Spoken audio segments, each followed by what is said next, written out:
Hey, I'm Cher, and welcome to Teacher's Corner. Oh my goodness. Thank you for joining me today, and good morning.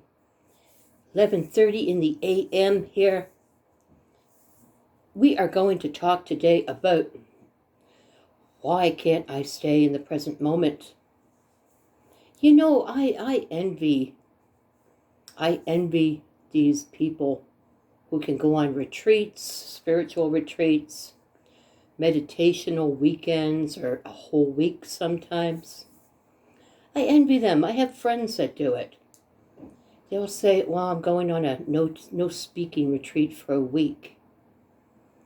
So, you know what? Many of you will probably agree with me. I can't do it. I can't. I get too wrapped up in the ethers. I get too wrapped up in the world. I can't do it. So, for those of you who are like me, you can't get into the present moment all the time, because shit happens. And when shit happens, damn, I'm going to be there. You know, especially when it's in my life. Shit's happening in my life, I'm going to feel the emotions. Either sadness, most times angry. But I'm there. I'm not one of these people that can say, oh well, is what it is, was what it was, shall be what it shall be. No, I am very much in the present moment when it comes to bullshit. So I guess you're still present, right? When it comes to bullshit, being present. But the thing is, are you hanging on to it? This is what we have to try to let go of. What has happened. What was. But how do you do that? First, I want to share a little story with you that gave me a bit of an awakening. Sorry, I couldn't write any of this down, so I'm going to be kind of all over the place. I can't really use my pen hand yet, and the left hand, you don't want to see what that looks like. It's almost like pictures, like secret messages or something if you look at it. But you kind of wonder if I'm writing in code or something. But no, I just can't write with the left hand. So like I said already, I'm all over the place. But let's see. There's a story I want to share with you, and that story is two monks are walking down the road in their silent meditations. They came across a stream where a woman, dressed in her finest of apparel, was standing and looking to the other side. How am I going to get over there without ruining my clothes? One monk walked down the bank, picked the woman up, carried her across the stream, and put her down on the other side. Walked back across the stream, walked up the bank, and joined the other monk in their silent meditation. An hour later, when they had finished their silent meditation, the other monk looked at him and he said, How? How could you have done that? You know we're not supposed to do things like that. How could you have gone down and picked that woman up and carried her across the stream? How could you have done this? And the other monk thought for a moment, and he said, I let the woman off on the other side of the stream an hour ago. Why then is it that you're still carrying her? So I really found that was a very, very interesting story, because it kind of teaches you to shit that's happened months ago, years ago, yesterday, an hour ago. It is time to let it go. Excuse me.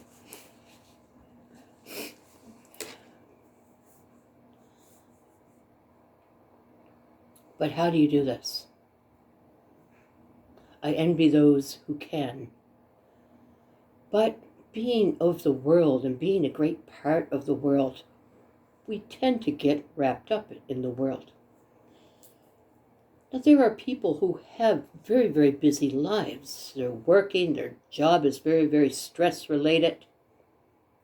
Or if you're a stay-at-home person, you got to take care of the kids, you got to get them off to school, you got to help them with their housework, with their homework, you got to get them ready for bed, you got to bathe them and get them, and you got to cook and clean and do this and that. And that. How the hell do you stay in the present moment when you got such a busy schedule, or when you got so much on your plate?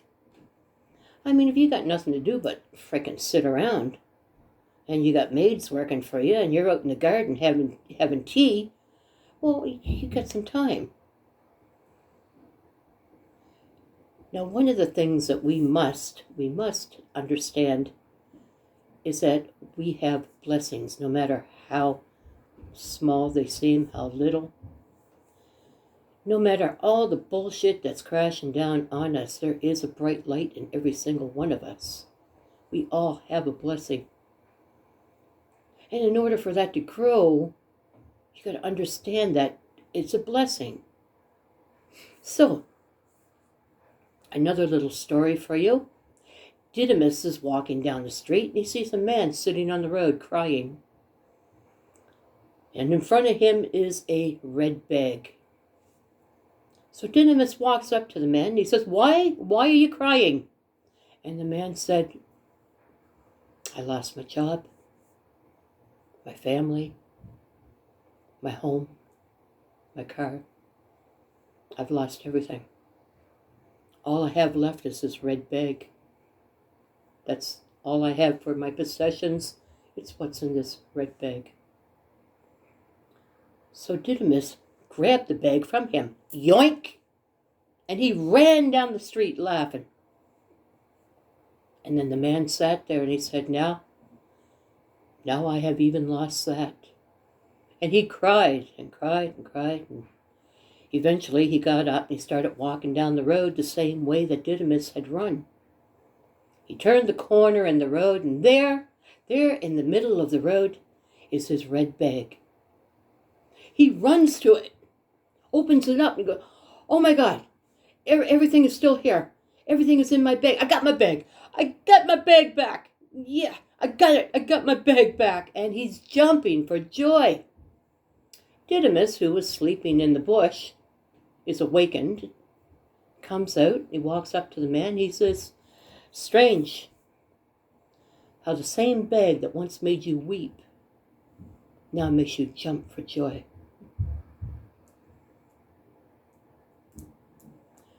Know that no matter what is in your bag, it can be the smallest of items.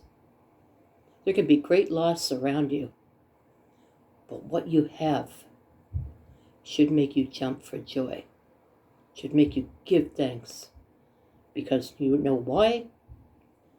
Because you got your bag.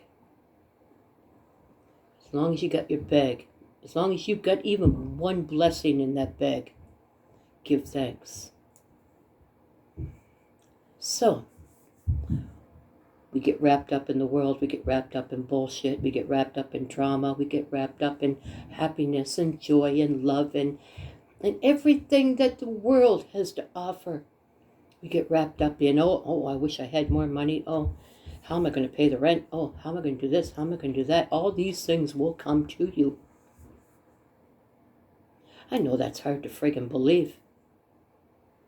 But all these things will come to you if you can I'm giving you a challenge here. 10 minutes a day. And that 10 minutes you'll find will expand. You become accustomed to it. And then you'll put in 12 minutes. And the next thing you know, you're looking at the clock. Holy, I just did 20 minutes. But I want you to start with 10 minutes a day. When you first wake up, or when you're going to bed. When you first wake up, what happens? Some people reach for the cigarette. Some people grab their cell phone. They're still laying in bed, they're checking out cell phone, they're still just waking up. I don't want you to do that. I want you to lay there and just take 10 minutes. And I want you to count off what blessings you have, even if you only have one. Even if you only have one blessing. Well, the one blessing I have is I woke up. Well, what can you find in that? Take 10 minutes to find something in waking up. Take 10 minutes and think, you know what? I can see. Take 10 minutes in that. Give thanks. Thank God I can see. Thank you, God. Thank you. Even if you just spend 10 minutes saying thank you. Thank you. Thank you. 10 minutes. Thank you. Thank you so much. Thank you. I can walk. I can speak. I can converse. I can do things. I can move my hands. I can stand. Whatever you find that you can spend 10 minutes doing, like I said, even for those of you who feel that you're so down and out, you got nothing to give thanks for. You woke up, didn't you? And I know some of you are out there thinking, well, I would rather not have woken up and my life is just miserable. Well, you know what, darling, your life's just going to keep being miserable. Because trust me, you start giving thanks 10 minutes every morning or before you go to bed. Thank you, God. Thank you that I made it through this freaking day. You know, there was shit from my sister-in-law. There was bullshit from my brother. My ex drove me freaking crazy. My one that I live with right now drove me nuts. But you know what? All in all, I made it through another day. I had the strength and the courage to make it through another day. Give thanks. 10 minutes, that's all I'm asking from you. That's all. Don't look at the cell phone. Don't reach for anything. Just lay there and give thanks. Thank you. Thank you for life. Thank you for experience. Even if it's bad, thank you. Thank you for that experience. Through this, I know there is purpose.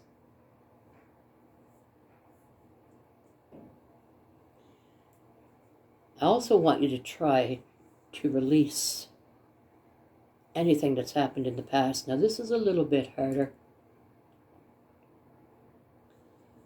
Let thought come, but try to catch it before emotion comes in. So, okay, so you know what? I've gone back 40 years now, and I'm thinking about something that happened 40 freaking years ago. And it is as vivid and alive in my mind as it is happening right now. How dare they? Who the hell do they think they are? Why didn't I stand up for myself? Why didn't I say something? I should have said this. I should have said that. And then the emotion comes, because the mind brings the emotion. And the emotion comes because I've been unjustified. I've been used, abused, kicked, beaten, shot, stabbed, whatever. The emotion comes in. And usually what is the emotion? It is either great sadness or anger. See how the mind works. The mind wants you to be trapped. It comes at you furiously. Some people, the mind finds, oh, you're so easy. Damn, all I did was just put a small thought in your head and you ran with the ball. Sometimes the mind has to work a little harder on other people. We all have different strengths. We all have weaknesses. So I'm thinking about something that happened 40 freaking years ago. How dare they? Next thing you know, I'm getting this anger. I'm laying in bed 40 years later. 40 years later. and something in the mind, a snake or whatever the hell is in there, a parasite is what I like to call it, a parasite, or I also like to call it the machine. So, what is the machine doing? The machine needs to be oiled. It needs to be greased. It needs to run smoothly. If you throw a brick at the machine, it's going to go, oh, how dare you? And it's going to come at you harder. So let's go back 30 years ago when it's a little fresher. And let's really see if we can piss you off. Notice when that anger comes in. Notice when that grief comes in. Notice when that sadness comes in. And you're laying in bed and you go, I should have done this. And I'm all pissed off and flustered, laying in bed 40 years later, all curled up in a ball in the fetal position.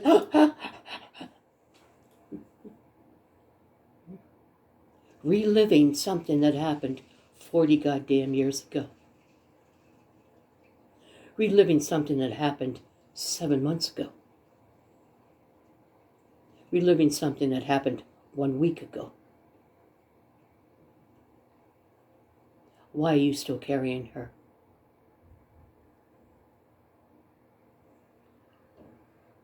I let it go a week ago.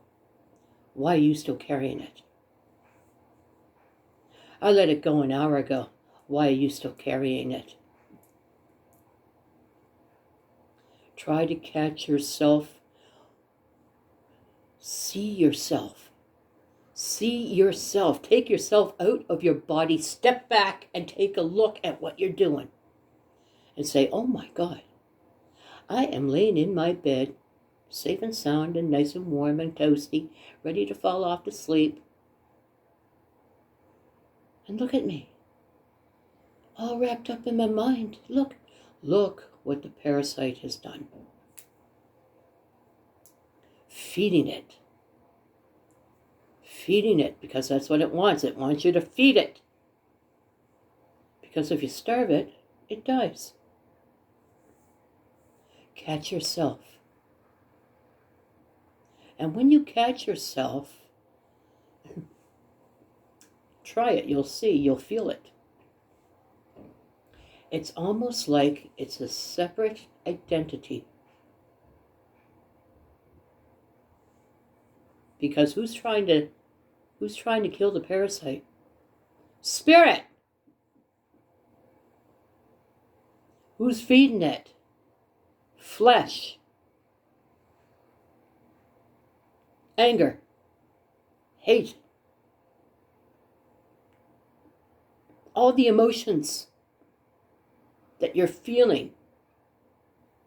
Sadness. Grief. Who's trying to make you look at it? Spirit. And it is a separate identity. You are spirit and you are flesh. You are of the world. You are of the divine. Listen. Take a step back in spirit and see, catch yourself. Oh my God, I got this whole bed to myself and I'm wrapped on the corner like this. All wrapped up in myself from something that happened 40 goddamn years ago. Or something that happened a year ago. Or something that happened a few months back. Because of an energy who is just like this, came and did this to me. An energy who is just like this. An energy also just like you at that moment. That energy could be doing the same thing. They could be laying in bed all curled up. Trapped up in the mind, listening to the parasite, feeding it. catch yourself, see yourself, and you will feel when you stand back and say, oh my God, what am I doing? And you will feel it. Trust me. Try it. You'll feel it. You will feel it. Try to come back. You are saying to yourself, what the hell am I doing? And you will feel this thing say, no, don't go. Come back. Come back. You'll feel it pull. It's right there. But now you're in between two spaces. Now you're in between two areas. You're looking at it. It's calling. It's trying to pull you back in, but you're looking at it and it's trying to pull you at the same time. You're in two different spaces. You're in spirit and in the world.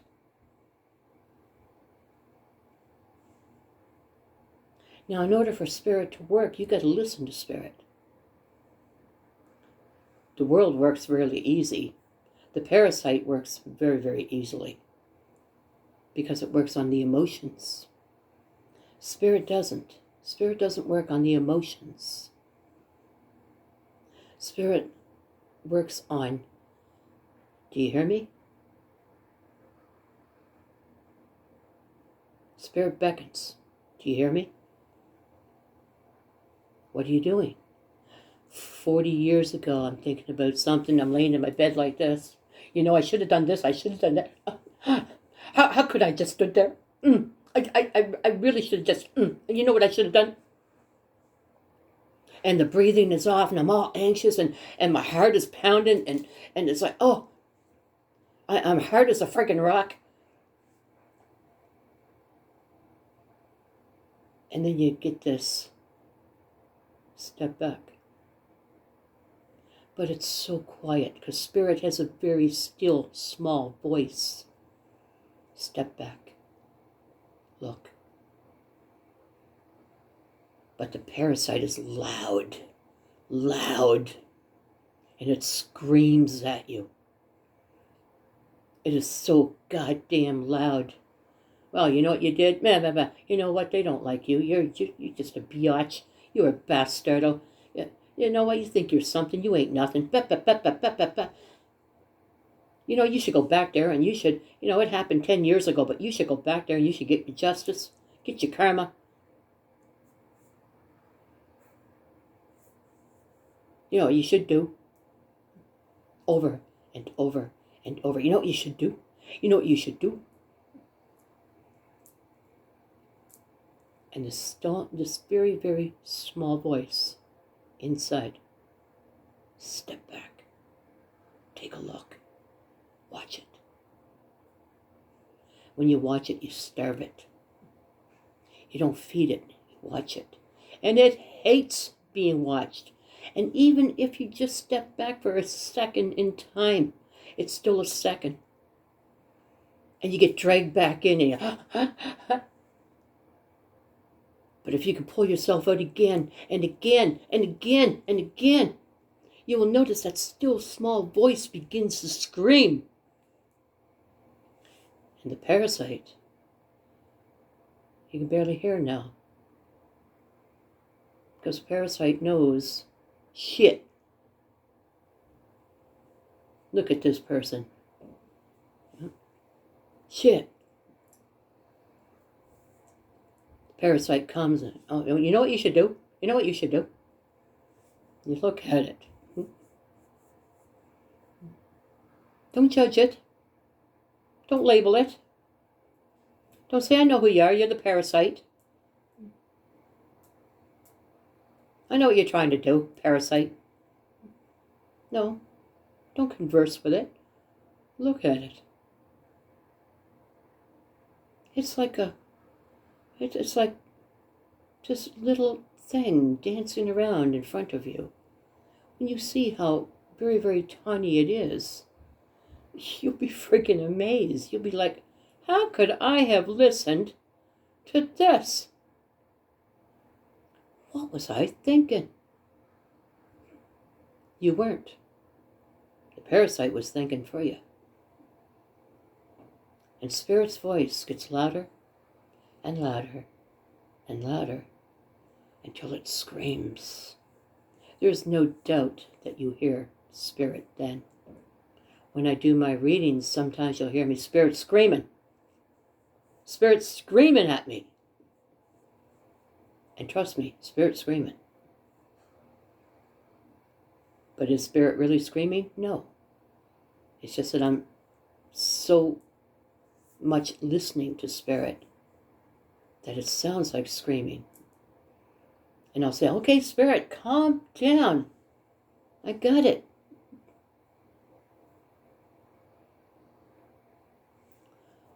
Why are you still carrying it? And what's in your bag? 10 minutes is all I'm asking. In the morning or when you're going to bed. 10 minutes.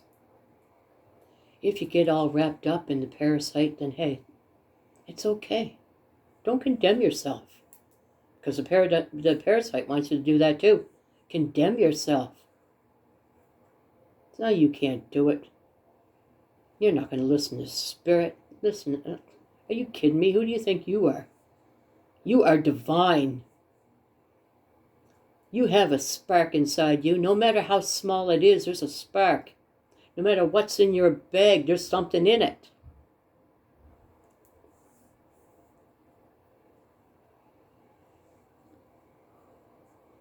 Thanks for joining me today. But I want you to ask a question. Why am I still carrying it?